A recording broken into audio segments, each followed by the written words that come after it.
Akashvani presents Morning News.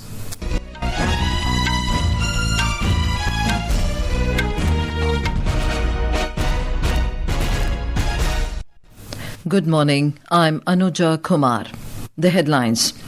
Prime Minister Narendra Modi calls upon country's space sector to create an ecosystem that attracts global space talent to India. Union Home Minister Amit Shah to attend 9th National Security Strategies Conference in New Delhi today.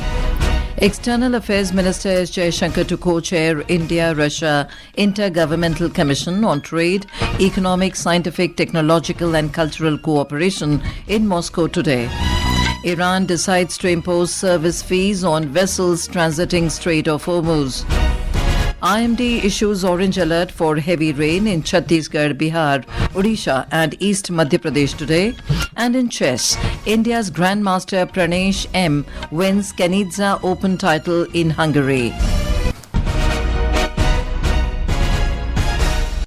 And now the news in detail. Prime Minister Narendra Modi has said that space sector startups have shown their trust in the government. During an interaction with the startup CEOs of the space sector, Mr. Modi urged the CEOs to remain consistent in their efforts and build a robust space sector ecosystem capable of attracting talent from across the world. He noted that an enabling environment must be created in the country where people from across the world see India as the preferred destination to build their careers and future in the space sector. दुनिया भारत के startup को खोजती होगी भाई कौन है इसमें, क्योंकि एक जब ब्रेक थ्रू होता है तो तुरंत लोगों का ध्यान जाता है। बहुत लोगों को हमें जोड़ना है, हमें ऐसा एक ऑरा खड़ा कर देना चाहिए कि इस फील्ड में दुनिया भर के लोगों को जिंदगी बनानी है, हिंदुस्तान जाओ, भारत की कोई स्टार्टअप से जुड़ जाओ, भारत की कोई स्पेस एजेंसी से जुड़ जाओ। मैं पक्का मानता हूँ जी, पूरा टैलेंट पूल जो है एक मैग्नेट की तरह आपके कारण हम खींच सकते हैं और वो हमारी एक बहुत बड़ी ताकत बन सकता है। Mr. Modi said that India is highly competitive in terms of cost and have quality talent with a strong risk-taking capacity. The Prime Minister said that this combination gives the country the potential to establish itself rapidly as a leading player in the global space sector. एक नए क्षेत्र में साहस दिखाया है। मेरा एक मत रहा कि जो भी हम निर्णय करें हम उसमें कंसिस्टेंट रहे, बदलाव न करें, ताकि कोई भी रिस्क लेना चाहता है तो उसको भरोसा रहे और ये विश्वास पैदा करने का हमारा प्रयास है। दुनिया भारत के स्टार्टअप को खोजती होगी भाई कौन है इसमें, क्योंकि एक जब ब्रेक थ्रू होता है तो तुरंत लोगों का ध्यान जाता है। कॉस्ट में हम कॉम्पिटिटिव है और रिस्क टेकिंग कैपेसिटी हमारे देश के लोगों की वैसे भी ज्यादा होती है और उसके कारण हम बहुत तेजी से अपनी जगह बना सकते हैं। Union Home Minister Amit Shah will inaugurate the two-day 9th National Security Strategies Conference in New Delhi today. More from our correspondent. The two-day conference will be held in hybrid format, combining physical and virtual modes. Over 850 officers from various security forces and police forces from across the country will deliberate on various contemporary matters and challenges to national security during the conference. This annual strategic forum enables coordination among intelligence, paramilitary and police leadership on internal security, border management and emerging threats. During the DGP-IGP conference in 2016, Prime Minister Narendra Modi had directed the security and police heads to hold the National Security Strategies Conference every year, with the objective of finding solutions to major national security challenges using the extensive experience of the cutting-edge level officers working at the grassroots level in collaboration with domain experts. Nitika Gupta, Akashvani News, Delhi. External Affairs Minister Dr. S. Jaishankar will co-chair the 27th India-Russia Inter-Governmental Commission on Trade, Economic, Scientific, Technological and Cultural Cooperation with First Deputy Prime Minister of Russia, Denis Manturov, in Moscow today. He will also meet his Russian counterpart, Sergei Lavrov, and exchange perspectives on regional and global issues. More from our correspondent.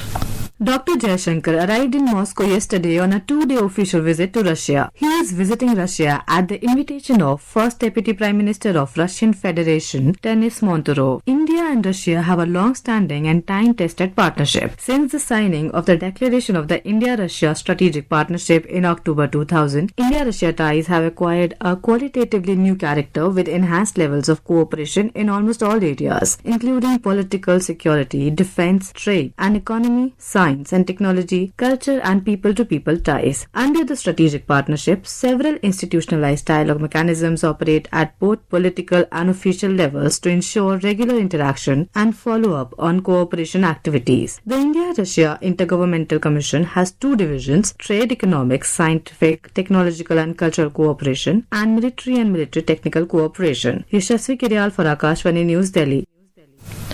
18th BRICS Academic Forum started in Lucknow yesterday, and the deliberations will continue till Tuesday as part of India's BRICS presidency. More from our correspondent.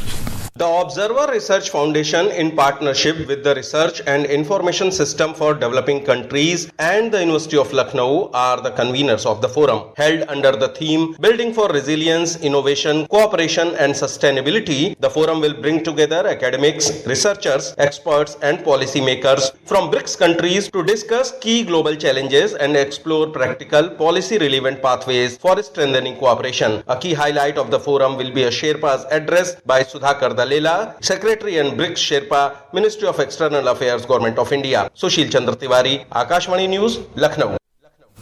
Vice President C.P. Radhakrishnan will visit Musunuru village in Eluru district of Andhra Pradesh today. During his visit, the Vice President will launch India's first non-genetically modified organism, high-expansion popcorn maize hybrid seed in Musunuru. He will also felicitate farmers and address agricultural stakeholders and other participants. This is Akashvani giving you the news. For quick news updates around the clock, follow us on our X handle at AIR News Alerts. And for details of these stories and more, log on to our website www.newsonair.gov.in and download the News on AIR app. The India Meteorological Department, or IMD, has issued an orange color warning for heavy to very heavy rainfall at isolated places over Chhattisgarh, Bihar, Odisha, East Madhya Pradesh today. Odisha is bracing for another spell of very heavy rainfall, with the IMD forecasting intense rain over several parts of the state during the next 24 hours. The red warning, valid till this morning, covers 5 districts: Cuttack, Angul, Dhenkanal, Kalahandi and Nabarangpur, while orange warnings have been issued for 18 districts and yellow warnings for several others. Incessant rain in Gajapati and Koraput has disrupted normal life, damaged crops and inundated low-lying areas, with several places remaining marooned. We have more from our correspondent. In Gajapati and Koraput, incessant rainfall has severely affected normal life, with several low-lying areas inundated and people facing difficulties in accessing essential services. Overflowing rivers' waters have damaged standing crops, while a number of areas remain marooned. Communication has been disrupted in several parts of southern Odisha, with road connectivity affected at various locations. The continuing rain has heightened the risk of further waterlogging and localized flooding. District administrations and field officials are maintaining round-the-clock vigil in vulnerable areas, monitoring the situation and taking precautionary measures. People in low-lying and flood-prone areas have been advised to remain alert and follow instructions issued by local authorities. Meanwhile, the flood situation remains a concern in parts of northern and coastal Odisha. All schools and Anganwadi centers in Nabarangpur and many schools in Bhadrak and Jashpur districts are closed today as a precaution. Prakash Das for Akashvani News, Bhubaneswar. The depression formed over the North Bay of Bengal and adjoining coastal areas of West Bengal and Bangladesh is moving northwestwards. A report. The depression formed over the North Bay of Bengal and adjoining coastal areas of West Bengal and Bangladesh, moving northwestwards. It is likely to move across Gangetic West Bengal towards North Odisha. As a result, a yellow warning has been issued for isolated heavy rainfall in Jhargram and Purulia district today. Gusty winds of 30 to 40 kilometers per hour, accompanied by thunderstorms and rain, are forecast in East Midnapur and South 24 Parganas district. Fishermen have been advised not to venture into the sea until today. The Alipur Meteorological Office has said that rainfall may increase in North Bengal from tomorrow. Shondipan Dashgupta, Akashvani News, Kolkata. Heavy rain continued to affect several parts of Madhya Pradesh with rising water levels in many rivers. Amid the situation, the administration has stepped up relief and rescue efforts in rain and flood affected areas. A report.